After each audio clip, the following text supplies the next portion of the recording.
नमस्ते भैया, देसी एनालिसिस में आपका स्वागत है। और आज हम आपको बताएंगे कर्नाटक इलेक्शन हो चुका है और रिजल्ट आने वाला है। एग्जिट पोल ने अब तक जो बताया है वो ये कि कांग्रेस शायद सत्ता में आ जाएगी, और उसका सही आकलन और सही एक्सप्लेनेशन किया है हमारे सुधीर चौधरी जी ने। क्या कहा है उन्होंने, सुनिए। जिसे अपना परिवार का पेट भरना है, अपना परिवार चलाना है, जिसे रोजगार चाहिए, जिसे हर साल अपनी आमदनी बढ़ानी है, ये वो लोग हैं। ये छात्र हैं जिन्हें आगे चलकर नौकरी चाहिए। ये सारे लोग जो हैं ये देखते हैं कि हमें फायदा कहां हो रहा है, और उन्हें लगा कि फायदा कांग्रेस के साथ जाने में है, इसलिए वो कांग्रेस के साथ चले गए। और जो पुराने पारंपरिक वोटर्स हैं, मोदी के फैंस हुए, बीजेपी के जो की विचारधारा में यकीन करने वाले जो उनके पक्के वोटर्स हैं, आरएसएस वाले हैं, वो सारे आज भी बीजेपी के साथ हैं। और देखिए, कांग्रेस वाकई में देश को बर्बाद करने की एक तरह से साजिश रच रही है। मुफ्तखोरी जनता में कूट कूट के भरने का जो आदत है कांग्रेस का, उसी के वजह से उसको वोट मिल रहा है। अब देखिए, जहां जहां कांग्रेस की सरकार है वहां इन्होंने पेंशन की पुरानी पेंशन व्यवस्था लागू कर दी है, जबकि हमारे बड़े बूढ़ों को नहीं चाहिए, सरकारी कर्मचारियों को पेंशन नहीं चाहिए, फिर भी उन्होंने जबरदस्ती उनको पेंशन दिया है, उनको पैसा देकर के उनका वोट खरीद लिया है। इसी तरह से गरीब मजदूर और इस तरह से गृहिणियों को मुफ्त का पैसा नहीं चाहिए, फिर भी इनके मैनिफेस्टो में यही चीज है, जिसके वजह से गरीब लोग लालच में फंस करके वोट दे रहे हैं। जबकि बीजेपी ऐसा नहीं करती है।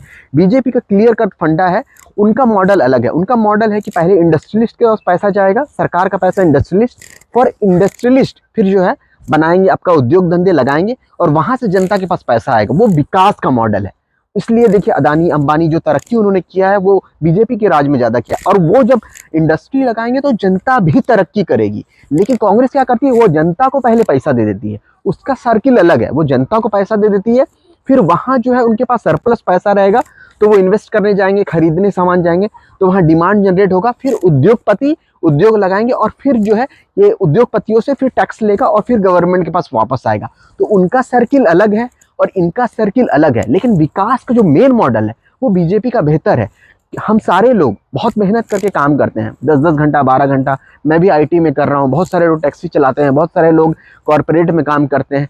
क्या हम सारे लोग मुफ्त का पैसा खाना चाहते हैं? नहीं, हमें मेहनत का पैसा खाना चाहिए। जबकि कांग्रेस सरकार जो है, कांग्रेस की जो एजेंडा है वो है मुफ्तखोरी।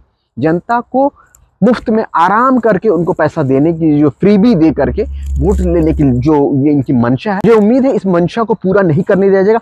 और देखिए, कांग्रेस को जो वोट मिल रहा है, जैसे लोग बता रहे हैं कि कांग्रेस जीत रही है, लेकिन सरकार बने कोई जरूरी नहीं, क्योंकि कांग्रेस का एमएलए बिकने का जो प्रोबेबिलिटी है वो पुरानी फिल्मों में जिस तरह से गरीब की इज्जत लूटने की प्रोबेबिलिटी ज्यादा होती है, उसी तरह से कांग्रेस के एमएलए के बिकने की प्रोबेबिलिटी भी वो ज्यादा हो सकता है। अमित शाह उसके बाद जो है खरीद ले, और मतलब जो है सरकार फिर से भाजपा की बने, और विकास का काम जो रुकना नहीं चाहिए। लेकिन अगर ऐसा नहीं हुआ है तो कर्नाटक की जनता के लिए भी ये शर्म की बात है। प्रधानमंत्री मोदी जी ने बजरंग बली का वास्ता दिया है। बताइए, बजरंग बली का वास्ता दे करके उन्होंने वोट मांगा। अगर उन्होंने अपना वास्ता दिया होता तो भी अलग बात था। भगवान का वास्ता दे करके भी अगर लोग वोट नहीं दे रहे हैं तो ये हमारे लिए, कर्नाटक के लिए बहुत ही शर्म की बात। दोनों हाथ ऊपर करके मेरे साथ बोलिए, बजरंग बली की, बजरंग बली की, बजरंग बली की। लेकिन यहां तक कहा कि बजरंग दल पे जो बैन लगाना है वो बजरंग बली का अपमान है।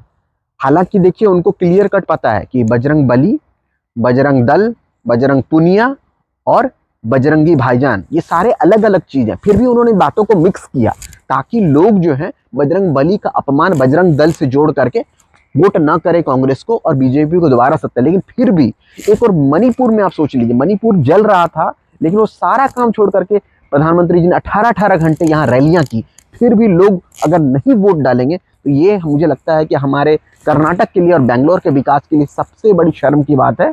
मिलेंगे दोबारा इन बेशर्म, देखते हैं रिजल्ट क्या होता है। उम्मीद है कि सरकार हमारी भारतीय जनता पार्टी की बनी, विकास की बनी, हम तो यही उम्मीद करके, वरना लोग मुफ्तखोर बन जाएंगे। मैं तो मतलब आपको मुफ्तखोर चाहिए या देश का विकास करने वाला राज्य चाहिए?